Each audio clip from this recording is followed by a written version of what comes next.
that's a challenge. Cost savings is a big one. So like our contribution forms, we generally rely on our vendors to make these imageable forms that we come back and scan and get our gifts from. But from time to time, we might have 20, 30, 100 even that we want to do in-house because we don't want to farm it out to a vendor. It's pretty rare we do, I think more than 100, right? We do a pretty small number, but it's better than having to pay for it every time. Data control. So our vendor output has some very complex algorithms, and it goes through all this series of steps.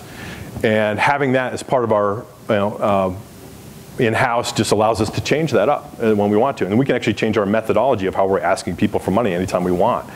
So we're actually testing a whole new way of asking people for money than we have in the past. Having a dedicated programmer has helped with solving tough data integration problems, such as with our faculty staff reporting. So I think when you have somebody who's really, really dedicated and thinking about working through something, it's a lot different than it being somebody who's not sympathetic to a department. So that's part of that data control. Collaboration and task management.